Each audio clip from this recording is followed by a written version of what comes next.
Sampai Wanyambe. Selamat pagi saudara-saudari yang dikasihi Kristus. Mari kita mengawali hari baru dengan mendengarkan firman Tuhan yang diambil dari Injil Lukas pasal 2 ayat 41 sampai dengan 51. Tuhan bersamamu. Inilah Injil suci menurut Lukas.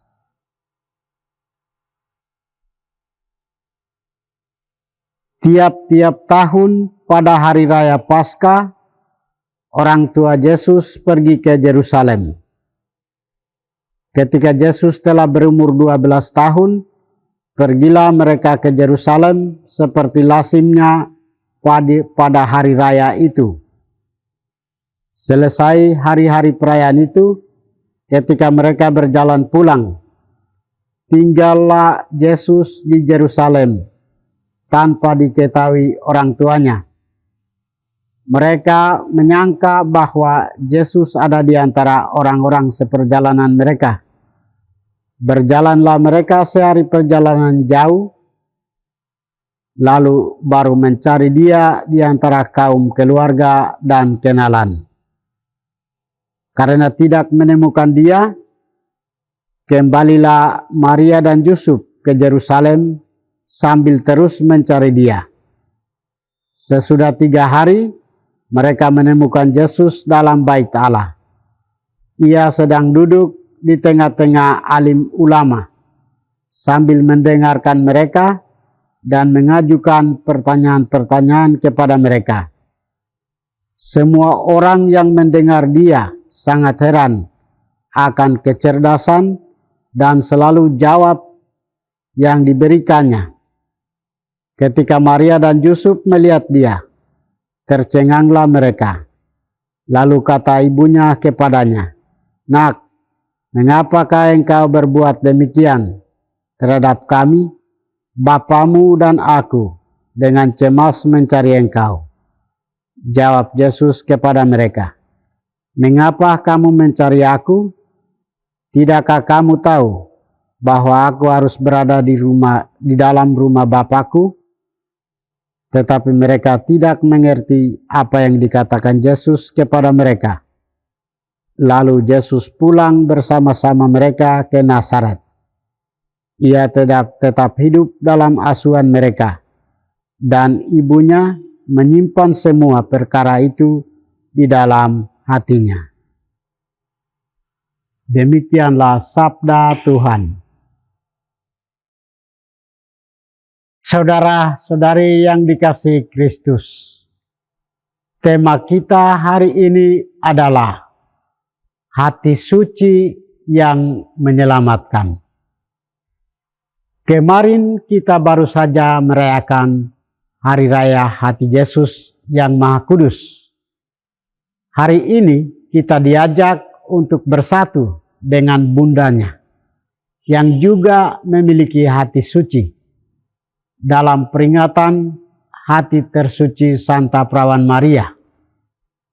Maria berdiri di samping putranya sepanjang hidupnya, berbagi kegembiraan, kesedihan, dan akhirnya pengorbanannya di kayu salib. Meskipun ia sendiri tidak sepenuhnya mengerti apa sebenarnya yang sedang terjadi, namun ia berusaha menyimpan segala perkara itu di dalam hatinya, menunjukkan kesediaannya, merenungkan dan memahami kehendak Allah. Peringatan hari ini mau mengajak kita untuk meneladan kesucian hati Bunda Maria. Hati yang senantiasa bersukacita dan memuliakan Allah seperti yang dinyatakan dalam Magnificat-Nya. Jiwaku memuliakan Tuhan dan hatiku bergembira karena Allah Juru Selamatku. Hati Bunda Maria adalah hati yang selalu dipenuhi dengan kerendahan seorang hamba. hati yang selalu terbuka, mendengar dan menyatakan kesanggupan untuk menjalankan karya penebusan. Hati yang rela untuk menanggung segala penderitaan bersama putranya.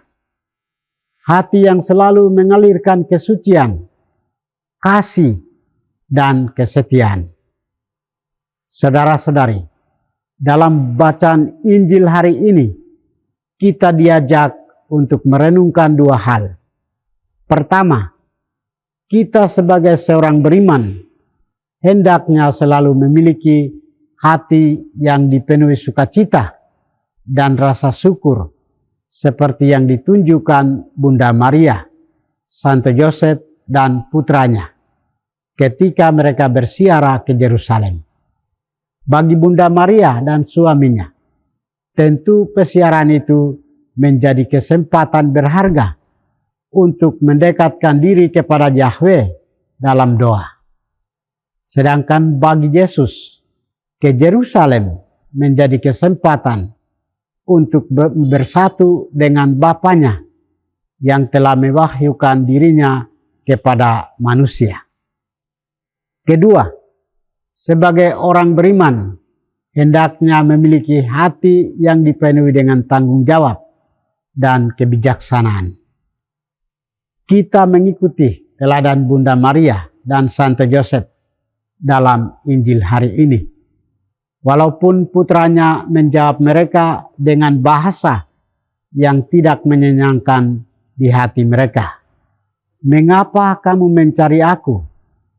Tidakkah kamu tahu bahwa aku harus berada di dalam rumah Bapakku?"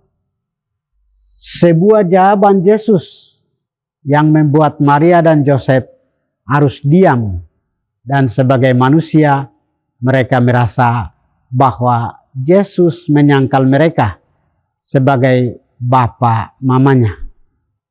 Namun sebaliknya, mereka harus diam dan menyimpan semua di dalam hati. Menyimpan dalam hati berarti membatinkan dan merenungkannya. Dan inilah sikap bijak yang penuh kesucian dari Bunda Maria. Kesetiaan Bunda Maria dan Santo Yosef terhadap kehendak Allah merupakan contoh yang menginspirasi kita semua. Maka seperti Maria, kita dipanggil untuk menyimpan segala perkara di dalam hati kita. Kita membuka hati untuk memahami kehendak Allah dan menghayati firman-Nya. Saudara-saudari, kita diajak untuk menata hati seperti Bunda Maria dan Santo Yosef.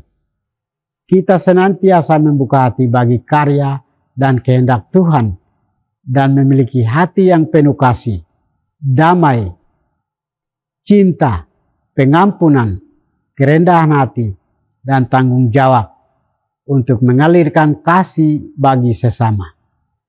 Marilah kita dengan hati yang terbuka, menyerahkan diri sepenuhnya kepada rencana Allah. Tuhan memberkati kita. Marilah kita berdoa. Tuhan, pagi ini kami kembali naikkan puji dan syukur kepadamu. Terima kasih sudah menjaga kami saat kami tidur maupun bangun. Terima kasih untuk udara sejuk dan segar pagi ini. Kami mohon, bukalah mata hati kami, agar kami mampu memandang kemurahan dan karya-Mu. Mampukan kami untuk memuji dan memuliakan-Mu melalui pekerjaan dan pelayanan kami hari ini. Bukalah hati kami agar kami menyadari kesalahan dan bertobat. Semoga dengan rendah hati kami menerima rahmat-Mu yang tinggal dalam hati kami. Kristus terang dunia, berkatilah keluarga kami. Jadikanlah kami alat kasih-Mu dan pantaskanlah kami menjadi hamba-Mu yang setia. Demi Kristus Tuhan dan pengantara kami. Tuhan bersamamu. Semoga kita sekalian, orang-orang yang kita kasih dan doakan, seluruh aktivitas kita hari ini, dilindungi, dibimbing, dan diberkati oleh berkat Allah yang Maha Kuasa, Bapa dan Putra dan Roh Kudus.